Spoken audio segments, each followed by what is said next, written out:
Locker with Joe in Miracle's Mirror, I'm sure that I would just concede. I would embarrass myself I would just concede thoroughly. instead of playing. I wouldn't just waste the time. Because like I'm going to lose, and it's not going to be quick either. And it's going to be kind of embarrassing. Like my series of plays versus his, I'll be spinning my top and fetching wrong and tapping the wrong mana, and it'll just not be pretty. I would just try to be going beatdowns with Click. I would just be trying to get in this kitchen. We're going to watch JJ Garlock and Braun-Duin to start off round number 3 here. We've got Maverick versus Shardless Bug to get things underway here. Maverick, kind of a past relic. Well, it did make the top 4 of the Legacy Open in Detroit a few weeks ago in the hands of Thomas Herzog, who former Michigan State basketball player who had an incredible top 8 match. The tall guy. Yes. Yeah, I've played against him before. An incredible top 8 match. Lost in the semifinals, unfortunately, but very good showing with Maverick. And JJ Garlock starting off here 2-0. I played against Tom at the Invitational in Indianapolis last year. He's probably 6'8". He's 7 foot. Yeah, he's really, really tall. And he was wearing a Michigan State warm-up. Yep. And so, you know, I was not going to be the guy. I thought about it. I was just like, hey, do you play basketball? But I decided against it. I'm sure he gets that a lot. So. You think so? Is that we see a double hierarchy here for Garlock. Braun-Duin is going to sacrifice a polluted Delta to go get an underground sea. We'll see what he wants to lead off with here. Playing Shardless today. Normally playing, you know, Brian's actually dabbled quite a bit. He's played Sneak and Show. He has played Esper Deathblade. I'm not sure if he's ever played Shardless Bug before, but he decided he wanted to give it a try this weekend. So he's just got a Deathrite Shaman to begin, a card he is very familiar with. I'm sure any disciple of the Jerry T Dojo has picked up Shardless Bug at least once. Yeah. But you're right that I definitely associate him with playing other decks. We've got a windswept teeth here for Garlock. He's going to go down to 18, and we'll see what he can find this go-around. What's really compelling to me about Shardless Bug, for those of you who are not that familiar with Legacy, is because of the card Shardless Agent, it really informs a lot of your deck building decision. Most blue decks, especially those with Deathrite Shaman, playing some mixture of dazes and spell pierces to keep people off of the spells they're trying to cast, those are not powerful things to be cascading into. And so even though it's a kind of a blue tempo deck, the same way that a lot of the other ones are, the spell choices are very much different because Shardless Agent causes you to have to play different cards. Thalia going to be placed on the stack here. Braun-Duin does have a Forcible in his hand. Looks like he's going to use it, removing an Ancestral Vision.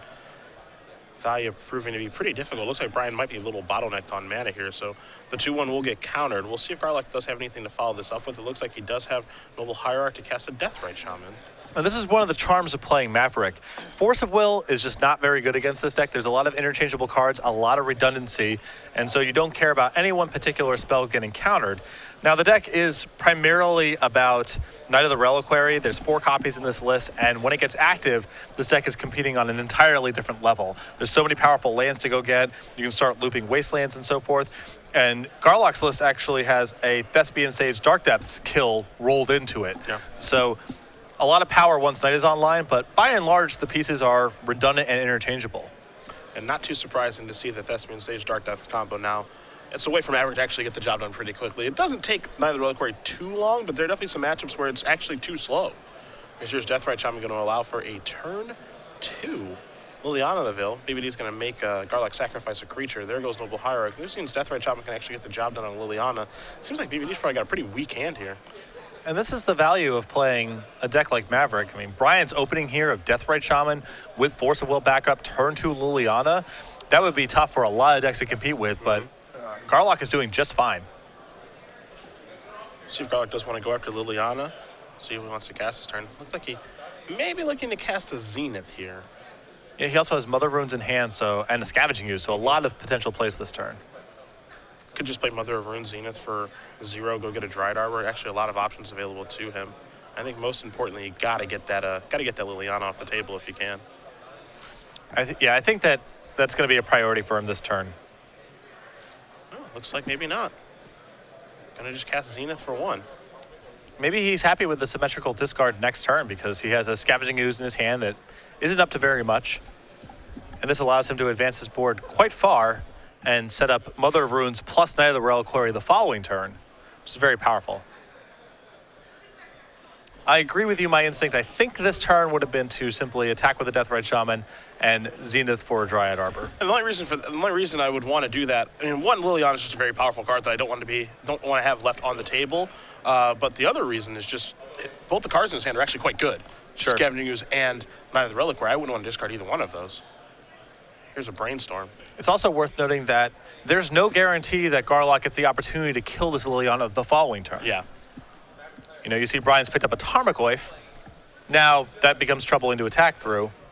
And also Brainstorm can set up his hand in such a way that he can really make an informed decision on what he wants to discard as well. Absolutely. And how good is the second Deathrite Shaman versus having a Dryad Arbor in play feels interchangeable to me.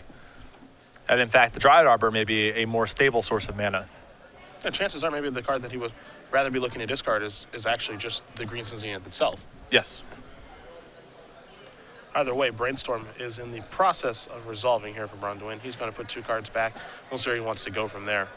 And I'm sure that Brian is not thrilled about having to play this matchup. It's a really grindy affair here. Yeah. There's a lot of power in JJ's deck once the board gets gummed down a little bit. There's even a copy of Thrun in his deck, which is a Zenith target and also just a random Miser that he can draw. Thrun is a disaster for Brian's deck. Out of Abrupt Decay range for numerous reasons. Can't be targeted with Jace. Can regenerate against things like Baleful Strix and Tarmogoyf. A really troubling card. So and that's just one dimension of attack. JJ isn't leaning on that card exclusively. Well, Brian finally done resolving the Brainstorm. Liliana going to tick on up. See what Garlock wants to discard. Brian very ready to discard. Garlock is going to discard, wow, Knight of the Reliquary. Whew. Gonna remove the Windswept Teeth. Gonna cast a Tarmogoyf, play a Creeping Tar Pit, and pass the turn back. Good turn there for Brian. Yeah, and this is the concern of what we were talking about before about not killing Liliana that turn, is there's no guarantee you get to kill it the following turn. Garlock with just a Scavenging Ooze in his hand. Tarmogoyf sitting at a 3-4 for right now. We'll check the power and the toughness of it, but between Scavenging Ooze and Deathrite Shaman, that thing's gonna be fluctuating a lot. Yes. Draw a card, a Wasteland here for Garlock. Not a bad draw at all. Take care of that Creeping Tar Pit if you'd like. And then also has the ability to cast Scavenging Ooze, protect it with Mother of Runes, and then plenty of mana with the Deathrite Shaman. So there is the Wasteland. We'll see what he wants to go after. Could go after the green source too. Yeah, there's a couple options here. I don't mind getting rid of the green source, as that Creeping Tar Pit's pretty far away from being a factor in this game. And this is a Scavenging Ooze. And Mother of Runes on protection duty. So both players pretty empty-handed at this point, which is a spot that Chartless Bug likes to have its opponent in. Mother Runes is very problematic, though. This is definitely true. Jace the Mind Sculptor the draw here. Brian was probably trying to set that up to hope to get there for the next turn with the mana and just how he did everything with his Brainstorm. Because, you know, he didn't shuffle with the Brainstorm, obviously, so he knew and still knows what's coming. Again, for those of you relatively new to the format, Mother of Runes is one of the most powerful cards that has ever been printed if a game is about attacking and blocking. Now, often games of Legacy are not about that at all, and that keeps Mother of Runes' overall power level in check, but in games like this, it is very daunting to play against. So Liliana's going to tick down for the sacrifice effect. Tarmogoyf's going to move to a 5-6. Garlock is going to activate a Deathrite Shaman. Looks like targeting the Bayou in Brian's graveyard. And response. And now this is where weird jockeying with Deathrite Shaman activations on both sides come into play. Unlike a lot of cards, Deathrite Shaman is not part of the cost to remove the card in question. It happens on resolution. So these Deathrites can be activated in response to one another to prevent one person from getting the effect. Yeah, and that's basically what's happening here. Garlock activated his to target the Bayou. Brian activated his in response to target the Bayou to get the mana, and Garlock said, fine, I'll activate my other one then. How about that? You see Garlock here, instead of growing the Scavenging Ooze, is just attacking the unique card types in Brian's graveyard, trying to suppress this Tarmogoyf. So exiles the Liliana of the Veil in lieu of getting a creature. And that Scavenging Ooze is going to be hanging out for a while. Yeah, I feel like Scavenging Ooze plus Mother of Runes is JJ's at least short-term plan for addressing the game. And Dryad Arbor the draw here. Last call to sign up for a little bit better than the land. This is the last yes. call to sign up for a two-headed giant. Brian draws a Force of Will for the turn. Tarmogoyf, no real great attacks for it right now. Even if it were to come rumbling across, Garlock could simply just take the damage and move forward accordingly. Yeah. Both players sitting at 18, a lot of life for each of them. And you see Brian with Jace the Mind Sculptor in hand. He can't cast it, but even if he could, because of Mother Runes, really wouldn't provide that much utility. Yep. And JJ can really start going to work with the Scavenging Ooze, attacking the graveyard and growing it. So the ooze gets larger and the Tarmogoyf gets smaller. Ooze is going to go to work now. It's going to start by eating Deathrite Shaman. Garlock going to gain a life. Make that thing a 3/3. See if it wants to go any further here. If it can't even go any further. There's a Wasteland. Garlock could have activated Deathrite Shaman, remove the Wasteland, get a green mana, and make it a little bit larger, but looks like he's going to hold off for now. Yeah, I think, again, he's in a position where he wants to deny Brian the ability to generate mana with his own Deathrite Shaman. So he's prioritizing that over trying to be maximally efficient. It looks like Brian's going to attempt to use the black ability on Deathrite Shaman to remove Force of Will, and that's going to work. Good spot here for Brian to do that. Garlock's represented that he has no interest in trying to fight that kind of fight right now. So a free 2 points of damage that Brian picks up. Abrupt Decay the draw here for Braun-Duin. No green mana in play as far as lands are concerned, but he does have the Deathrite Shaman. But again, a lot of jockeying for position for an additional color of mana here for Brian because there's a Deathrite Shaman that's active on the other side of the table. Garlock going to go activating Scavenging Ooze yet again now. Looks like creatures are going to get removed here. Garlock going to gain a little bit more life, kind of undoing the work that Deathrite Shaman did on the previous turn. Also going to sacrifice this Verdant Catacombs and go hunting for a land. And now we're entering the stage where Garlock is going to be able to make his Scavenging Ooze larger than the Tarmogoyf, both because the ooze is going to get so large and because both graveyards are going to be under such duress that Tarmogoyf is going to shrink. Bayou is the choice. You see the small splash here. Dark Maverick, if you will. Mostly just to facilitate Deathrite Shaman.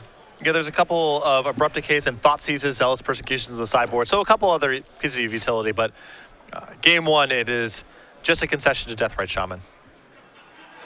You see another Scavenging Ooze activation here. So Garlock getting all of these creatures taken care of here. That's the goal. Tarmogoyf's going to tick down to a 3/4 as there are no more creatures in the graveyard thanks to Scavenging Ooze. And it looks like Scavenging Ooze is feeling really tough now coming into the red zone. Again, 2 of the giant players, your seedings are up. And it's interesting to see kind of the hard lock here between Mother of Runes and Scavenging Ooze against Tarmogoyf. This is tough. Yeah, again, this Maverick deck and decks similar to it are quite powerful against decks that are trying to generate an advantage on the ground. Green Sun Zenith looks like it's going to be played for 2 here. Brian staring at a Force One in his hand. I think he's got another blue card as well. I guess the question is, does he care about this resolving? Well, the other question is he going to find something better to Force of Will than this Zenith? Yeah. Just seems like Knight of the Reliquaries are the thing to be most scared of. And this is kind of a makeshift Knight of the Reliquary card. Not really sure what he's going to search for with 2, but Brian has no interest in finding out, so.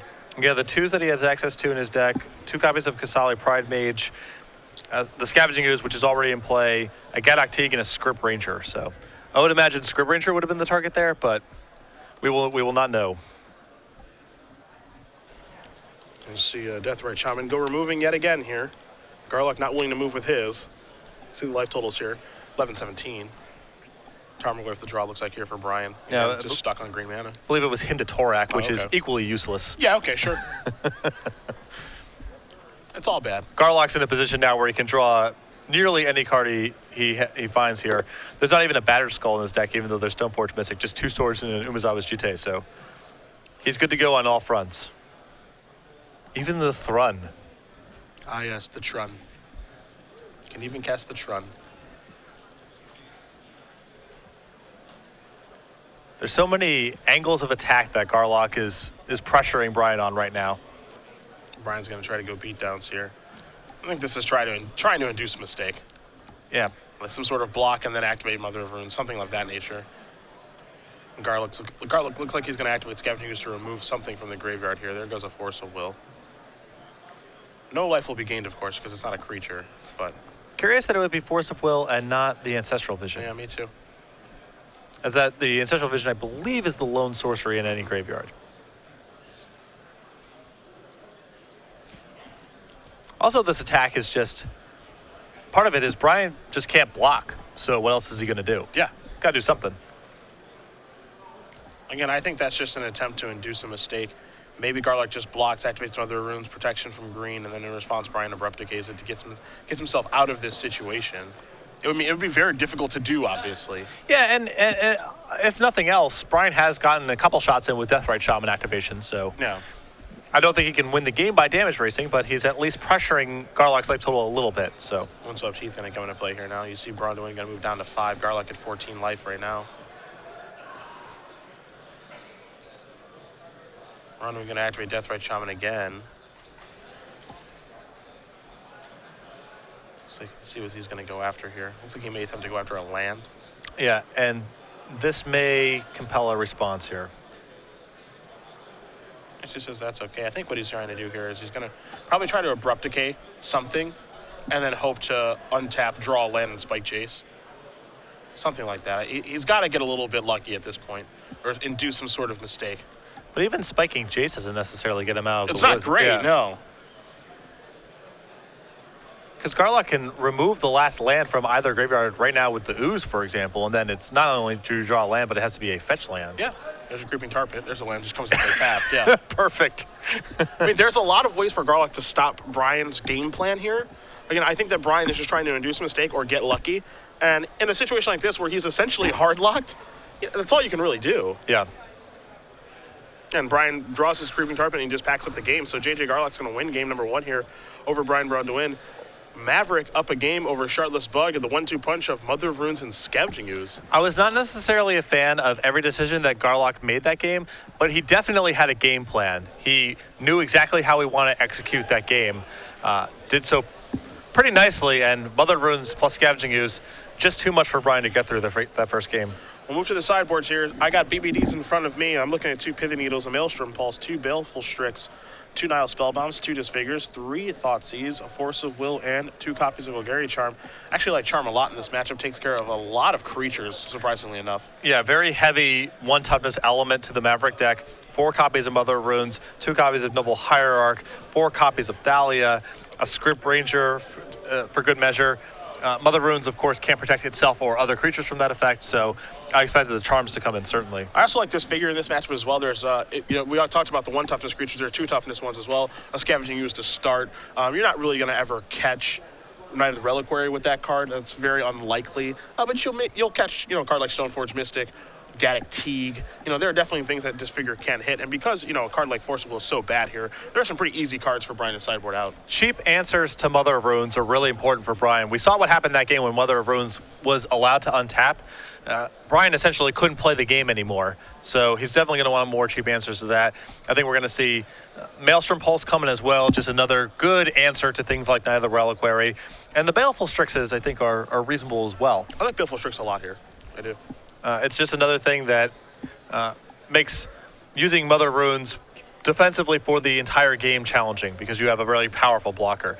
On Garlock's side, a sideboard of a Gaddock Teague, a Bajuka Bog, a Surgical Extraction, 3 copies of Thoughtseize, a Wilt Leaf Liege, 2 Chokes, 2 Banishing Lights, 2 Abrupt Decays, and 2 copies of Zealous Persecution.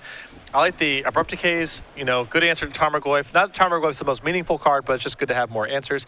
I don't know if he's going to want to go to Choke. Brian's shown he has Deathrite Shaman, Bayou, Creeping Tar Pit. He's not necessarily locked by Choke, even though he's base blue, so I don't think he's going to bring that in. The Wilt Leaf Liege is pretty attractive. I love it. Love it. I don't know if it's necessarily in there for this matchup specifically, but of course it's excellent against a Liliana plus activation and can also push his creatures out of Golgari Charm range, so I'm all about that. And he may want to bring in the Bajuka Bog as a value land, as Brian is leaning a little bit on his graveyard with Tarmogoyf and Deathrite Shaman. A lot of options for both players. And Garlock's list is a little light on value lands as far as a deck like Maverick goes, even though it has 4 copies of Knight of the Reliquary. No Mazavith, for example. The only value lands in here are a Horizon Canopy, a Caracas, and a Gaia's Cradle, all of which are just fine to draw in most normal games. And then the Thespian Sage Dark Depths combo. Other than that, it's just fetch lands, some basics, and some dual lands. Okay, nothing crazy. Yeah, usually you see, I would say usually you see a Mazavith in these lists. I mean, there's a wide range of cards you can find because the Reliquary engine is so powerful. But yeah, you oftentimes do see Mazavith. Yeah. That's definitely true. Sometimes you see something like Ghost Quarter supplementing the 4 Wastelands. There's a lot of different ways you can build the Maverick mana base. Oh, we'll see if anything does change here for either player. You see them both kind of going to the well. A lot of options available to them. We'll see what they want to do moving forward. Garlock did win game number 1 again over Braun-Duin, so BBD will have the option to play first. Shardless Bug, his weapon of choice this weekend, starting off 2-0. A lot of players to follow this weekend, of course. Eric Rill, the runner-up now. He has taken the lead over Chris Van Meter, number 2 right now in our Season 2 Open Series race. And then you've got Tenjum, who plus 20 points. Really, really big deal for him. He moves into the top 8 of the Season 2 leaderboard as well. So some real waves being made here. I know Joe Lissette was playing a little bit earlier this round.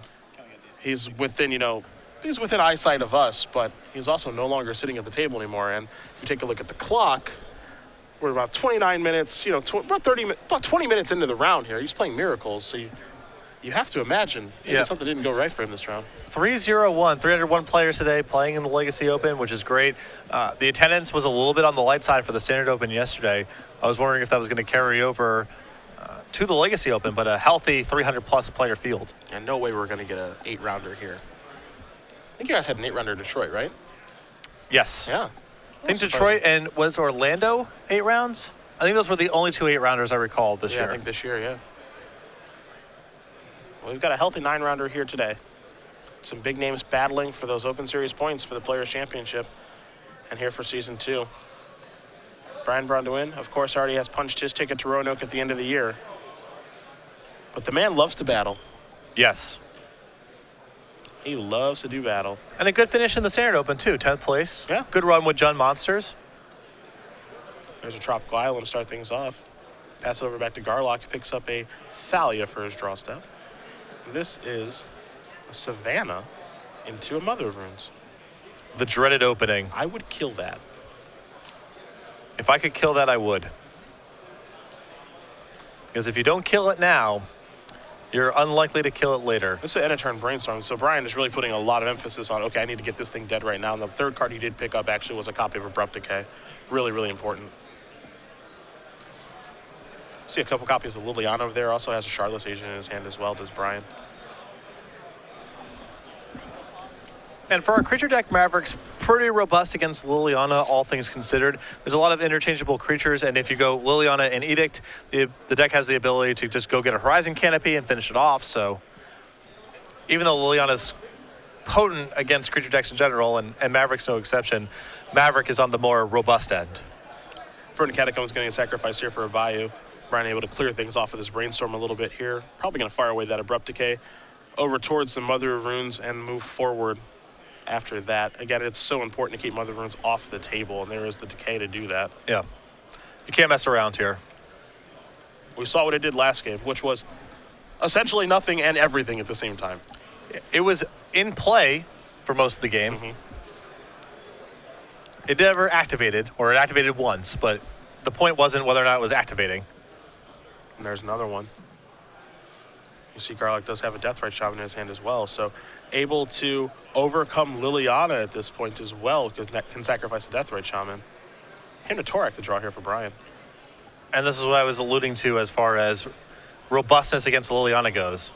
Liliana the Veil, not even that powerful right now. It's fine. Perfectly fine, yeah. See Liliana's going to come into play. -2. 1 counter left. Garlock's going to sacrifice a creature. We'll see which one he wants to sacrifice. I would be inclined to sacrifice a Deathrite Shaman, but maybe he has another plan. Mother was just so good for him last game. Yeah. Although once you're in the position where you had to be shields down anyway because you had to finish off the Liliana this turn, presumably, then there's more of an argument for keeping Deathrite Shaman. But I also can appreciate the upside of Mother of Runes being really high. And who knows, maybe Brian doesn't have another way to get rid of this Mother of Runes, even if it's tapped. Cradle going to come into play here. Looks like it's not the Reliquary time now. See if Mother of Runes wants to try to finish off Liliana or not. We saw last game this did not happen, and it's not going to happen again. Yeah, Garlock might just say, yeah, you want to discard? That's fine. This is what I care about, is this board right now. As far as cards to discard go, Garlock's got a Thalia, a Numazawa Jite, and then the Thespian Sage in his hand. And keep in mind, letting Garlock untap with the Sign of the Reliquary opens up a whole range of disasters for Brian. from anything from recurring wastelands to something like Thespian Stage Dark Depths, which might not even be on Brian's radar. Hasn't seen any part of that yet.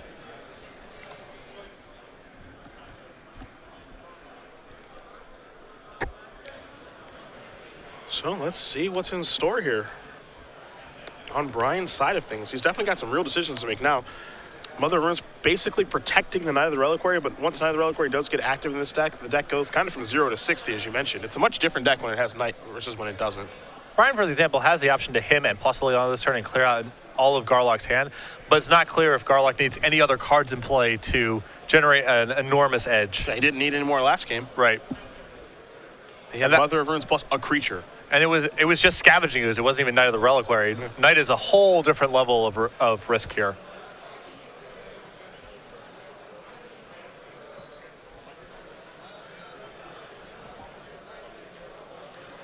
Braun-Duin looks like he's going to start by ticking up. Very important that he sequences everything the way that he'd like to here. This would be a good spot for Wiltleaf Liege. That's true. That would be an actual just disaster nightmare. Him to Torak and Umazau's GT are the cards that'll go to the graveyard. All right, so Brian's going to be playing to the board this game. Looks like he's going to play a replacement Liliana, perhaps. Yeah, this makes Garlock decide between if he wants Knight of the Reliquary or Mother of Runes. Yeah, I think you have to make that. Has to be Knight. Yeah, it's just too powerful.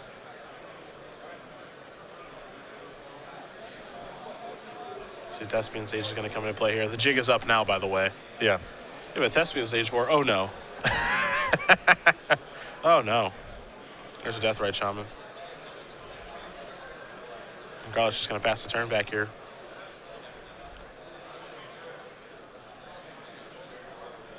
With, I believe, the ability to make a 20/20 on the end step. Yes. Yeah. The jig is up. Yeah.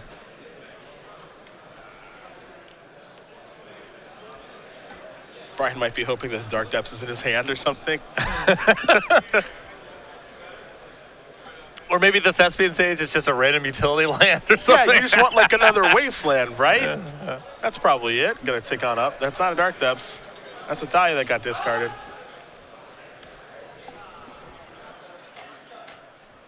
Brian looking at Jace, and as good as Jace the Mind Sculptor is, I don't think it's going to be able to get him out of this situation. Yeah. Going to start by sacrificing, looks like Verdant Catacombs. Yep, going to go down to 18. It's crazy because, you know, Brian went through all this work to get rid of that Mother of Runes at the early stages of the game, which I believe was correct. And Garlock just drew, he top decked another one, and that's what kind of changed everything in this game. And look at the hand that Brian's had this game. He's had all land drops, a Brainstorm and Abrupt Decay, 3 copies of Liliana the Veil, and now Jason the Mind Sculptor. Yeah. And he's not going to get to untap, more than likely. Yeah.